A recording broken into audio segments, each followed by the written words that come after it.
வணக்கம்.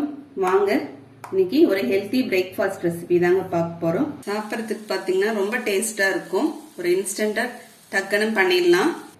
அரை கப் அளவுக்கு மிக்சி ஜார்ல ஓட்ஸ் சேர்த்துக்கலாங்க. இதை மிக்சியில பொடி பண்ணிட்டு வந்துடலாம். இப்போ மிக்சியில பொடி பண்ணியாச்சுங்க. விட்டு விட்டு அரைச்சோம்னா 2 தடவை பல்ஸ் மோட்ல கரெக்டா இருக்குங்க. ரொம்ப ஃபைன் பவுடரா அரைக்க வேண்டாம். இப்போ ஒரு பவுல்ல சேர்த்துக்கலாம். நம்ம இப்போ இது தண்ணி சேர்த்து கலந்துக்கலாங்க. ஒரு விஸ்க் வச்சு இல்லை ஃபோர்க் வச்சு கலந்து விட்டுறலாம்.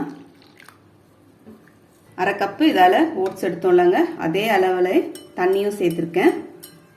இப்போ 10 நிமிஷம் போல் நம்ம இதை ஊற வச்சிடலாம். அப்படியே இப்போ ஒரு பவுலில் முட்டை உடைச்சி ஊற்றிக்கலாங்க. ஒரு 3 முட்டை சேர்த்துக்கலாம். நம்ம ஒரு அரை ஸ்பூன் அளவுக்கு உப்பு சேர்த்துக்கலாம். ஒரு அரை ஸ்பூன் மிளகுத்தூள் சேர்த்துக்கலாங்க. வெயிட் லாஸ் பண்ணுறீங்கன்னா நீங்கள் முட்டையுடைய ஒயிட் போர்ஷன் மட்டும் சேர்த்துக்கோங்க.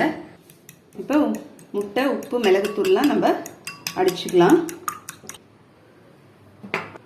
இப்போ இதில் ஒரு அரை ஸ்பூன் அளவுக்கு உப்பு சேர்த்துக்கலாங்க. ஏற்கனவே நம்ம முட்டைக்கு தனியாக உப்பு சேர்த்துருக்கோம். இதில் ஒரு அரை ஸ்பூன் உப்பு சேர்த்துக்கலாம்.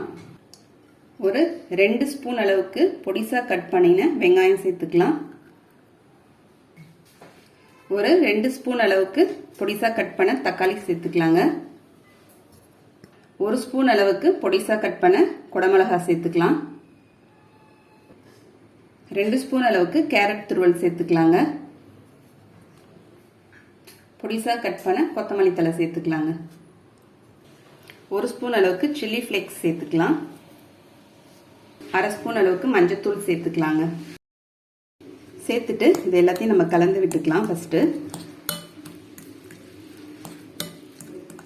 எல்லாத்தையும் கலந்து வச்சாச்சுங்க. இப்போ நம்ம அடிச்சு வச்சிருக்க உப்பு மிளகுத்தூள் போட்டு வச்சிருக்க முட்டையை இதில் சேர்த்துடலாம். சேர்த்துட்டு நல்லா கலந்து விட்டுறலாங்க. இப்போ நம்ம கலந்து வச்சாச்சுங்க எல்லாத்தையும். இப்போ ஸ்டவ்வில் பேன் வச்சுருக்கேன். இப்போ நம்ம எண்ணெய் சேர்த்துடலாம். 1 ஸ்பூனுக்கு 1 ஸ்பூன் அளவுக்கு எண்ணெய் சேர்த்துக்கலாங்க. எண்ணெய் கூட ரொம்ப கம்மியாக தான் செலவாகும். ஆலிவ் ஆயில் கூட நம்ம இதுக்கு சேர்த்துக்கலாம். டயட் பண்ணுறீங்கன்னா ஆலிவ் ஆயில் சேர்த்துக்கலாங்க. இப்போ நம்ம கலந்து வச்சிருக்கிறத அப்படியே ஊற்றிக்கலாம். இப்போ நம்ம எடுத்துக்கிட்ட அளவுக்கு பார்த்தீங்கன்னா இந்த மாதிரி நமக்கு 2 பீஸ் வருங்க. இப்போ 2லேருந்து ஒரு 3 நிமிஷம் அளவுக்கு சிம்மில் வச்சிடலாங்க. மூடி போட்டு மூடிடலாம். இப்போ ஒரு 3 நிமிஷம் ஆயிடுச்சுங்க. இப்போ ஓப்பன் பண்ணிடலாம். ஓப்பன் பண்ணிட்டு திருப்பி விட்டுடலாங்க. பேச்சுலர்ஸ் கூட ரொம்ப ஈஸியாக செஞ்சிடலாம். இப்போ திரும்பியும் சிம்மில் ஒரு 2 நிமிஷம் வச்சிடலாம். இப்போ மூட வேணாங்க, அப்படியே எடுத்துக்கலாம். இந்த மாதிரி ஓட்ஸ் ஆம்லெட் செஞ்சு சாப்பிட்றதுக்கு ரொம்பவே டேஸ்டியாக இருக்கும். ஒரு 10 நிமிஷத்துலேயே செஞ்சு முடிச்சிடலாங்க. இப்போ நமக்கு சூப்பரான ஒரு healthy breakfast recipe, weight loss recipe ready ஆயிடுச்சு. உங்களுக்கு இந்த வீடியோ பிடிச்சிருந்தா லைக் பண்ணுங்க, ஷேர் பண்ணுங்க, சப்ஸ்கிரைப் பண்ணுங்க. தேங்க்யூ.